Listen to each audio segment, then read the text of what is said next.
Бәріміз бір чемоданды ғана арқалап келеміз, соған сиятын затты алып. Мұнда келгенде өмірді қайтадан бастауыңа тура келеді. Ассаламағалейкум, қазақ елі. Біздің Бостон KZ каналымызға қош келдіңіздер. Бүгін видеомыздың тақырыбы Америкада оқу үшін қалай комфорт зонадан шығамын. Уалиханс Experience. Жалпы Америкадағы өмір, бизнес жайлы білгілеріңіз келсе, бізге тіркеліңіздер. Бүгінгі қонағымыз көршім әрі досым, және де 5 баланың әкесі Уалихан. Бүгінгі видео подкастымызды бастайтын боламыз. Ал бисмилля, кеттік.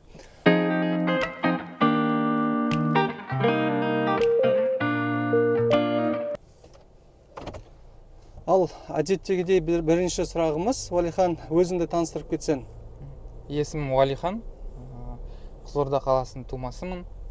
Бірақ соңғы 10 жыл Астана қаласында тұрдық. Жұбайым Айгерім. Қазір 1 жылдан бері осы Бостон университетінің Financial Management мамандығы бойынша магистратурада оқып жатырмын. Болашақ бағдарламасымен түстік. Сол Астанада жұмыс істеп жүрген кезде өзімізге шынын айтқанда жақсы условия бәрі ұнап жүрді, бірақ сонда да бір шетелде өмір тұрып көрсек деген мақсатымыз болды. Оның үстіне балаларға да бір жаңа экспириенс болсын деп, жаңа өзің айтқандай зона комфортадан шыққымыз келді. Керемет. Солай болашақ бағдарламасына тапсырып түсіп, міне өткен жылы қыркүйек айынан бері 2022 жылдың осы Бостон қаласында тұрып жатырмыз. Бұл жерде керемет, мен не қосып кетейін деген, біздің Абай атамыздың нақты өлең шумақтар барды ғой. Өзіне сен, өзіңді алып шығар, еңбегі мен ақылын екі жақтап деп. Өзің қарасаң, жаңа зона комфортадан енді қиын ғой көп адамдарға шығу.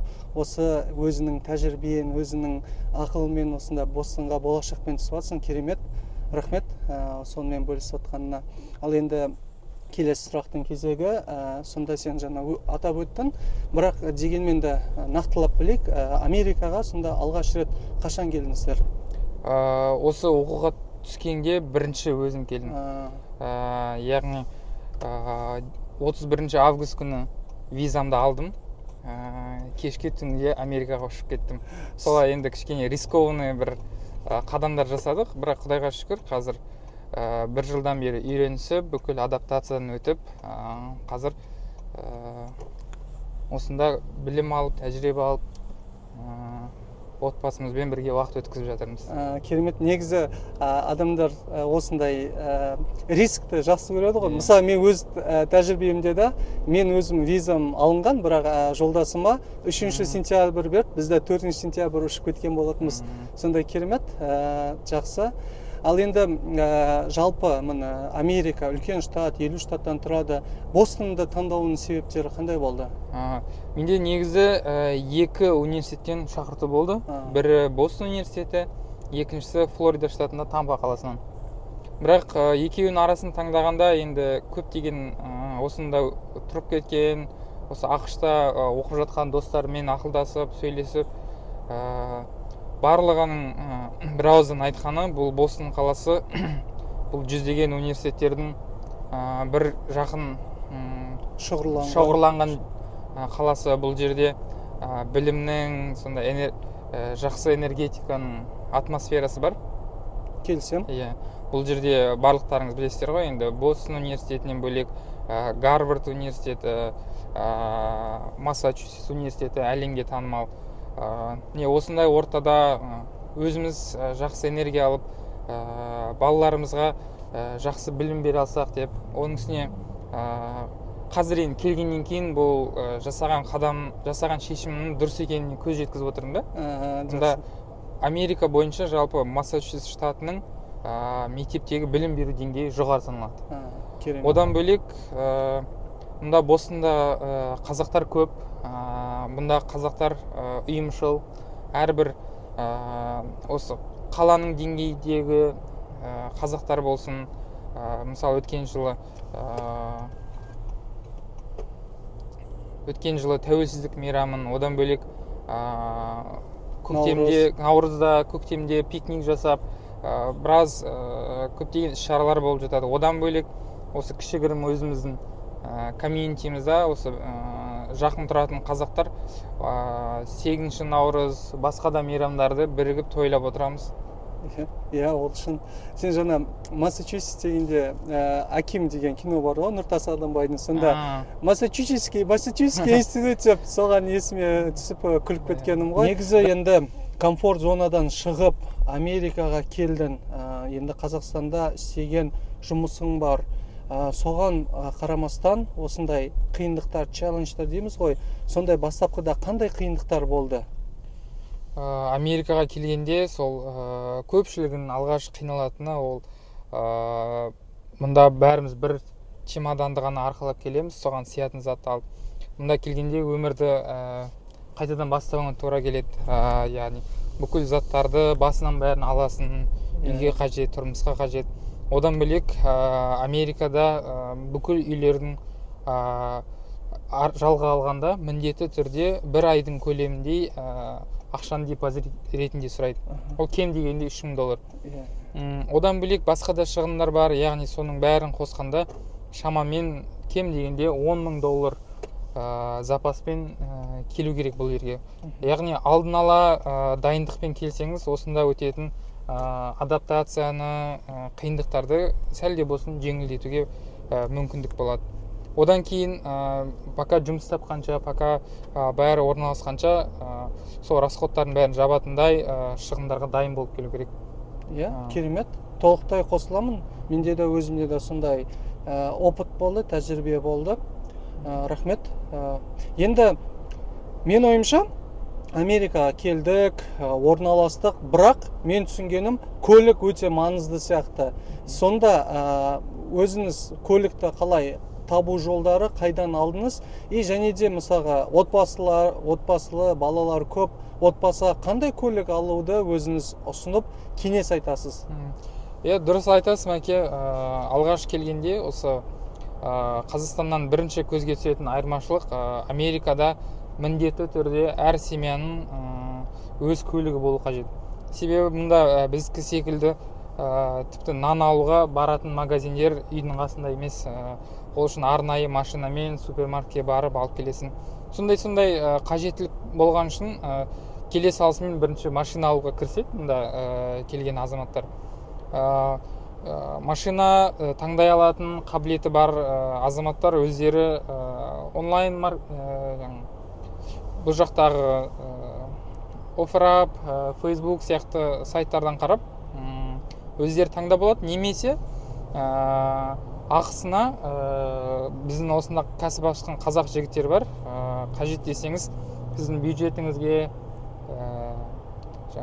бюджетке семьяға лайықтап қалаған машинаны аукционнан алып бере алады.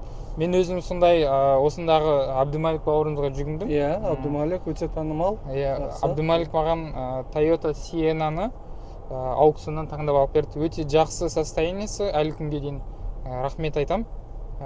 Сол машинамен көптеген Американ штаттарын аралап жүрген жайым бар. Нағыз негізі коинциденс деуге болады. Мысалы, мен де Америкаға алғаш келгенде мен жолдас балам осы Toyota Sienna туралы айтты, минивэн. Мен өзім кроссовер сондай теуіп қойған адам, мен басында ойладым, қиын болатын шығар деп. Бірақ негізі ол өте жақсы тапқан шешім болды. Біздің отбасымызға қыдырсақ та, қайда барсақ та өте кен, былай да былай балалар жүреді. Мен де саған қосыламын. Алса, әсіресе көп балалы отбасыға Toyota Sienna, Honda, Odyssey сияқты машиналар өте тиімді және де қолайлы болатын сияқты. Және атап өту керек, Американың заңы бойынша, осы Массачусетс штатының заңы бойынша, егер баланың аяғы жерге тимей тұрса, оған міндетті түрде карситқа отырғызу керек. Яғни әр балаға бір орын алатындай машинада орын болу керек. Біздің машинамыз сол 7 орынды, сонысымен де қолайлы. Уәлихан, енді келесі сұрақтың кезегі. Жалпы, айттың ғой, болашақпен келдім. Болашақтан жалпы Америкада енді білетініміздей $2000 стипендиясы бар. Бірақ менің ойымша ол бір адамға есептелгеннен кейін ол болашақ осы маркетқа қарайды, осы жақтағы елдің жағдайына қарап сөйтіп сол шешімге келді ғой. Бірақ та отбасылы, көп балалы отбасыға ол $2000 жетпейтін сияқты. Сол себепті қалай сіздерде басқаша ақша табу көздері, жұмыс істеуге сондай мүмкіндіктер бар ма бұнда? Дұрыс айтасың, Мәке. Мұнда жалпы осы Бостон қаласында оқитын студенттерге стипендия 2000. Бұл Америкадағы үйлердің, сол қаладағы үйдің арендасын, басқа да шығындарды ескере отырып, бұл қалада оқитын студенттерге $2000. Бірақ жалпы Америкадағы стипендиялар, қателеспесем, $1500 басталады. $1500-2000 арасында. Және де бұл Массачусетс штатындағы біздің жалпы шығындарымыз, өзің айтқандай, арендалар шамамен біздің отбасымызға үшін $3000 басталады. Жалпы шығындарды қосқанда $5500 дейін жетіп қалады. Яғни $2000 стипендия ар жағындағы айырмашылығын осында жұмыс істеп табамыз.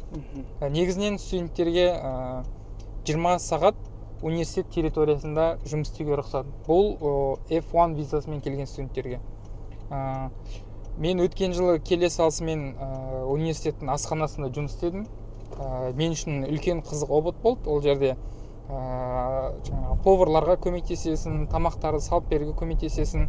Ол жерде жұмыстан бөлек сол осы елдің мәдениетімен, адамдармен тығыз қарым-қатынас жасап, яғни үлкен бір өзіме опыт алдым десем болады.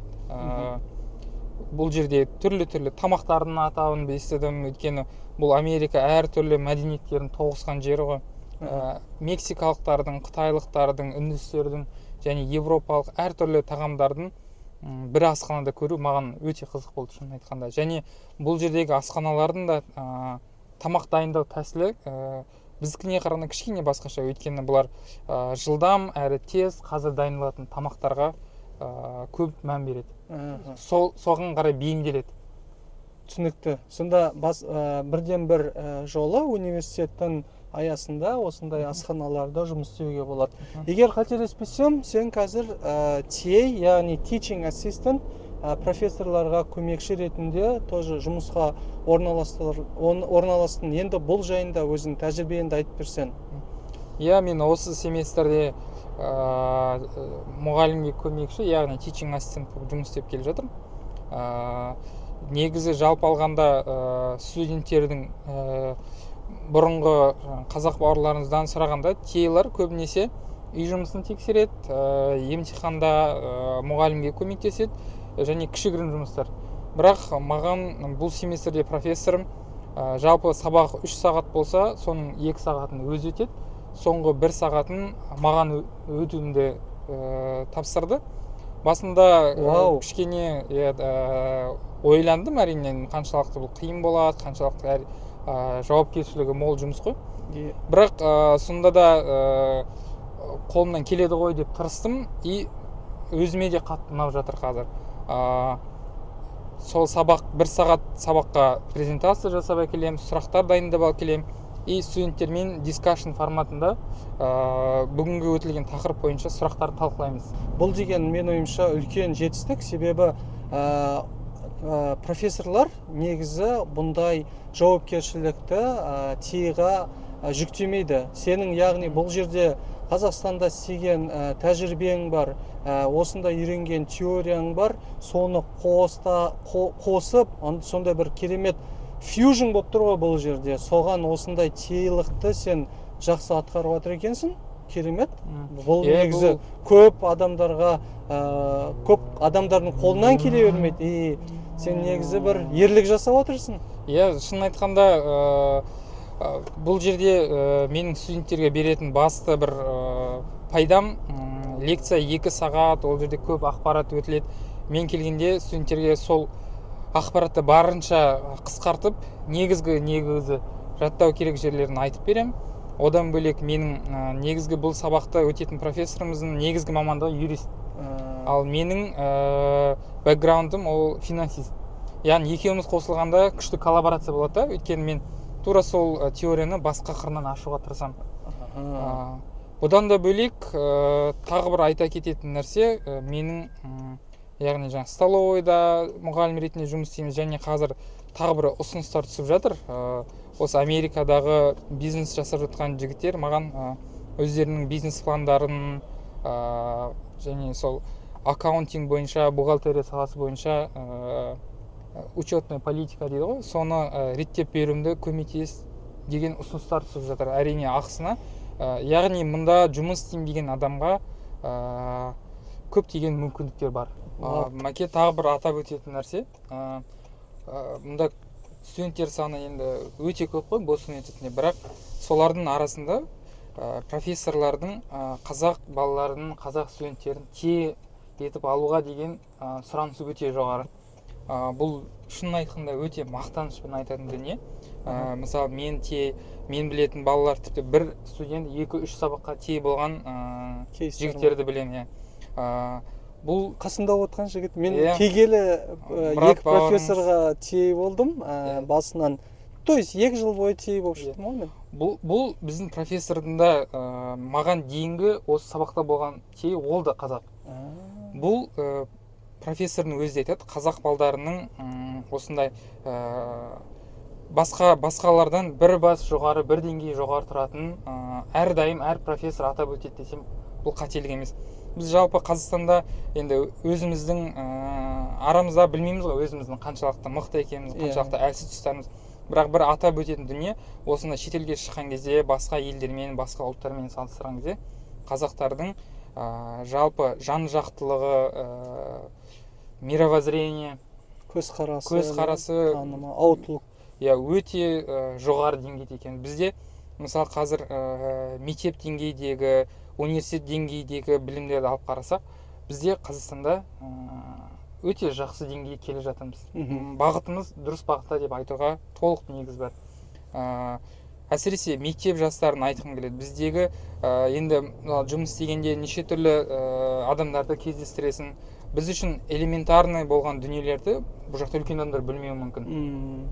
Бір мысал болсыншы, мысалы біздегі сағат бар ғой, кәдімгі сағат тілін. Мысалы бізде қазір заманауи сағаттардың бәрі санмен көрсетеді, бірақ кәдімгі 12 цифрамен көрсететін сағатты кейбір үлкен американдар мысалы оқи алмай соны. Енді барлық адам олай деп айта алмаймын, бірақ бізде Қазақстанда бұл нәрсе мектепте үйретілген. Бізде география өте жақсы үйретіледі, тарих өте жақсы үйретіледі. Енді бұл жерде әр білім направлениясы, мысалға, ол жерде жүйесі Америкада и Қазақстанда totally different деуге болады. Ол енді өзінің плюстары да, минустары да бар енді ол жайында. Бірақ келісемін, біздің қазақтардың көзқарасы, дүниеге деген танымы салыстырмалы түрде өте кен. Және де бір қосылып кетейін, қосып айтатын дүние, бұл жерде білесің ба, тағы да үлкен фактор, то что біз көбінесе болашақпен келеміз. Яғни бұл жердегі болашақ бағдарламасында атап өту керек. Бұл бағдарламаның пайдасы елімізге, жаңа қазақтарға тиіп атқан өте үлкен пайдасы бар. Сонда біз айтқанымыз дұрыс деп ойлаймын. Ал енді сен нақтырақ біз түсіндік, то есть сен жаңағындай заңды түрде Америка жұмыс істедің, оның шарттары бар, яғни сол кезде мен естуім бойынша бұл жерде SSN деген бар, Social Security Number, или біздің тілмен айтқанда иіндарымыз ғой. Бүкіл жерде осы SSN сұрайды. Сонда сен SSN-ді жасаттың ғой, яғни оны жасату жолдары ма, или қалай, не үшін керек соны айтып жерсен бірек? Америкада жұмыс жасаудың бірінші шарты ол SSN алу. Бірақ SSN-ді біздегіде ешкімге тікелей бере бермейді, барлығына тікелей бере бермейді. Ол үшін арнайы бір критериялар бар. Оның бірі, жаңағы студенттер осында жұмыс жасаса, оларға SSN беріледі. SSN ол оның бүкіл мұнда төлеген налогтарының тарихы сол SSN-ге тіркеліп, яғни біздегі өзің айтқанда иін сияқты ғой. Осы мен жаңа бірінші столовойда жұмыс істеген үшін бүкіл құжаттарды толтырып SSN алдым. SSN ары қарай менің келесі жұмыс табуыма, осында жүргізуші куәлігін алуыма, барлығына уже жол ашып берді. Яғни өте керек құжат болып есептеледі ғой. Жақсы, рахмет. Енді біз өте жақсы жаңалықты білеміз. Осында жолдасын дүниеге бір қазақ батырын алып келді. Құттықтаймын сені расында да. Сен енді осы тәжірибеңді бөліссең, қалай Америкада енді бұл процесс қазақтар үшін әсіресе келетін, ол insurance, яғни біздің кепілдік ондайды толығымен қамтиды ма? Қалай екен, жалпы өзінің тәжірибеңді бөліссең бұл жайында?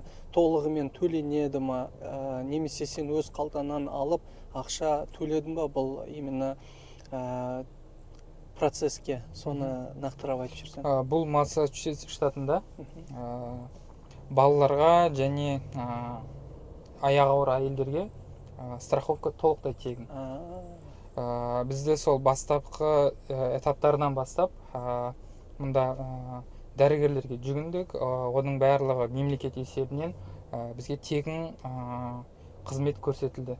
Яғни обследование, барлық түрлі анализдер, дәрілер барлығы тегін берілді, витаминдер. Одан кейін жаңағы босану процесі осында Бостон қаласындағы ауруханада дүниеге келді. Олым қазір Құдайға шүкір өсіп жатырмыз. Сол жерде атап өтілетін дүние, мұнда дәрігерлердің жоғары деңгейдегі профессионализмі атап өтілетін. Енді бізде Қазақстанда да бұл нәрсе, бұл стандарттар келіп жатыр деп толығымен айта аламын. Себебі бізде енді өзің білетіндей Қазақстанда да опыт болды, Америкада да опыт бар. Америкада бұл жалпыға бірдей ақысыз больницаларда да жоғары сапалы медицина қызметтері тегін көрсетіліп жатыр. Яғни дәрігерлер, медсестралар барлығын өзін пациентке сервис қызмет етуші ретінде қарайды. Бұл жерде нақтырап айтқанда, жаңа Уәлихан айтты ғой, страховка, яғни кепілдік, insurance бізге үлкен бір плюс, себебі Массачусетс штатындағы бұндай кепілдік басқа штаттардан қарағанда жақсырақ шығар. Енді сол толығымен төлеп береді, и жаңағы больницадағы полный персоналдың өзінің кәсіби маман екендігін содан көруге болады. Басынан аяғынан сені қалай күліп қарсы алады. Мысалға менде өзім тәжірибем болды ғой, осында балам дүниеге келді. Сол кезде біз сразу енді сүннет болып, circumcision, яғни сүндетке отырғызымыз келді баланы. Сонда үлкен 60-тағы ма 70-тегі үлкен уролог кісі келіп біздің қалымызды сұрап, бала жақсы ма? Сондай отношение болды да, сонда біз енді таңғалдық расында да. Ана кісінің есікті қағып кіріп, сендерде барлығы жақсы ма? Мен осындай адаммын, басынан аяғынан. Енді үлкен деңгей, біз дұрыс айтасың, Қазақстанда да осы келіп жатыр, осындай бола берсін. Енді біз де осы көрген тәжірибемізді Қазақстанға алып, енгізіп, ол да біздің бір борышымыз болып саналады деп есептеймін. Соңғы сұрақтарымыздың бірі, жалпы Америкада, Бостонда сен өз отбасымен қалай уақытыңды өткізесің, қандай пайдалы жерлерге барасың, немесе өзің қандай кеңес берер едің? Жалпы Америкадағы адамдардың мәдениетіне сәйкес жексенбі күні міндетті түрде толығымен өзінің отбасына арналады. Бізде әр жексенбі сайын машинамызға мініп, осы айналада табиғатты көріп қайтуға, осы жердегі танымдық дүниелерді балаларға көрсетуге тырысамыз.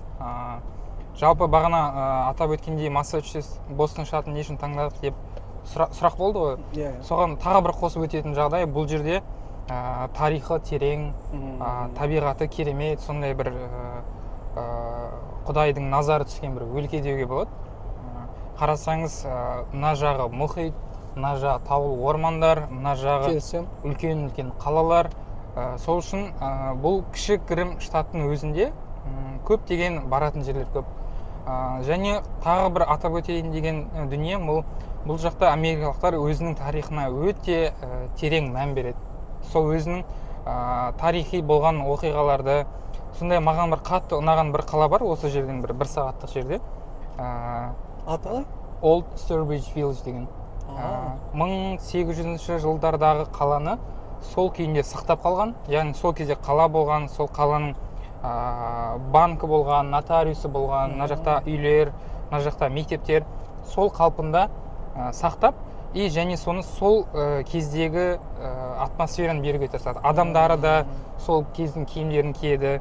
Бір үйге кіріп қалсаңыз, ішінде бір әже кроваттың үстінде тоқыма тоқып отырады. Яғни тура сол заманға қайтып келгенде атмосфера береді. То есть туризмда бір несі ғой, иә? Тарихи туризм деп айтуға болады шығар. Бұндай қандай термин бар, лайықты. Иә, мен енді Уәлихан саған қосылайын бұл жайында.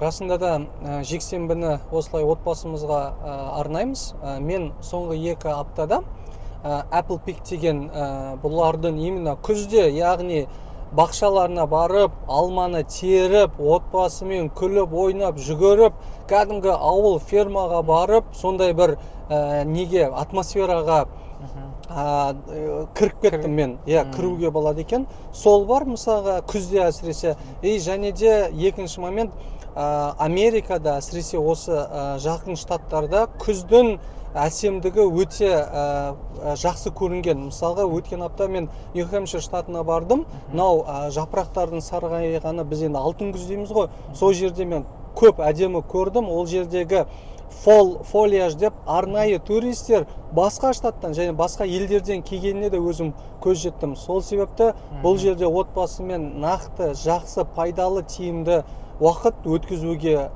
қолайлы жер деп білемін. Және қосып өтетін нәрсе, америкалықтар қарапайым дүниеден шоу жасай алады ғой. Мысалы, барып қарасаң, алма теру деген бізде ол бір жұмыс қой, барып алма теріп алып келеді. Мысалы, мұнда қарасаң, сол алмалар магазинде арзан бағаға толып тұр. Бірақ бұл жердегі мақсат сонда бір табиғат аясында күшті бір көңіл өткізу. Ана жерге барсаң, тракторлар жүреді, балаларды тракторға мінгізіп, шөптің үстінде ойнатып, көп адам сол серуендеп, отбасылық құндылықтарын арттырып, сол жақта жақсы бір көңіл өткізіп қайтады. Сол үшін де осындай агротуризмді бұл жақта жақсы дамыған. Және бұл нәрсені мен Қазақстанда да жасағым келеді, Құдай қаласа. Алла қаласа, бұйырсын. Міне енді былай қарасаңыздар, Уәлихан 5 баланың әкесі осында Америкаға білімді арттырам деп келді. Қарасаңыздар, неше түрлі уже бизнес туралы ойлап жатыр. Және де одан бөлек балаларым ағылшын үйренсін деп жатыр.